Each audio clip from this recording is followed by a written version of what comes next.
I've seen a lot of documentations where I'm reading and I go, okay, but why? Why did you do it this way? There's so many other ways you could have done it. Why this way? There must be a reason. And if I don't know this reason, then I might only find out later down the line when I'm already implementing something else, which could then impact my project.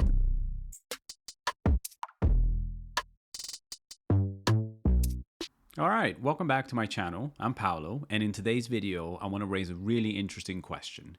This applies to whether you're a consultant or an admin, and I think it's something that most of us don't enjoy doing, but we really should do every time.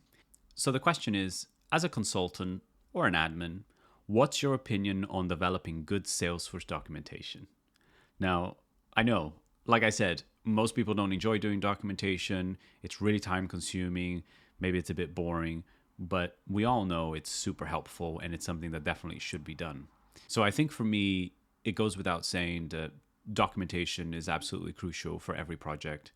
I think not only it maintains some kind of system clarity, but it simplifies troubleshooting a lot, and it makes handoff to other admins or consultants just that much easier.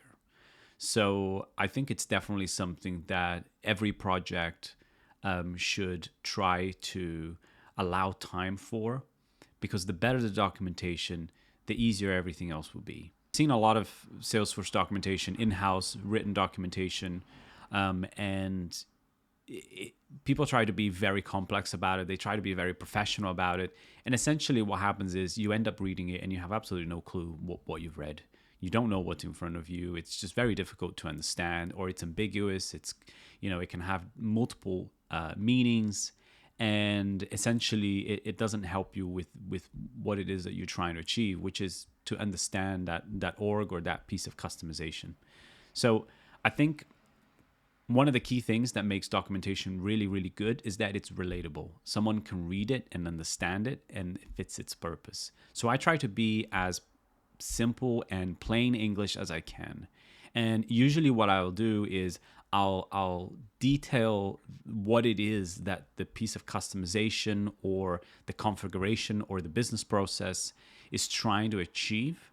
And then I'll explain in steps how it was built, or how it was customized, or how it was configured. And the main point of all of this is that there is a goal. So it's not just, I did this and this is how I did it. It's I did this, this is how I did it, and this is why I did it. So that whoever is reading it can understand where I was trying to get to for that piece of customization or configuration. So I think that's something that's really important. You want to be able to write a document that's easy to read and that's user-friendly, but at the same time, you don't just want to describe what you've built. You want to describe what you've built, why you've built it, and then how you built it.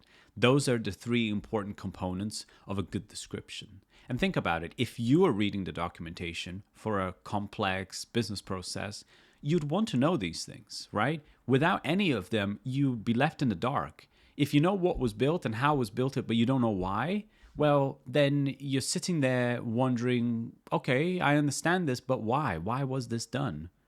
And so you want to make sure that you include all the information required for someone who has no idea what's going on to be able to just read that part of the documentation and walk away thinking, okay, I know what was built, I understand how it was built, and I know why it was built.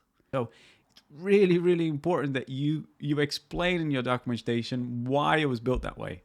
Some things, I say that loosely, some things in Salesforce, you generally would only build it in one way, but that's a really rare case. Most of the time, there are so many ways you can do the same thing in Salesforce. And so it's really, really important that you explain why you did it that way. It doesn't matter which way you did it, as long as there is a why. And that's it. That's what I would say for documentation. Definitely do it.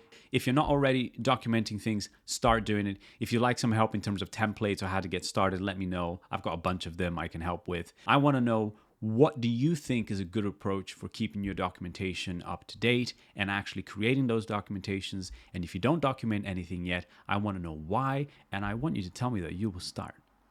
Cool. Thanks for watching. Until next time.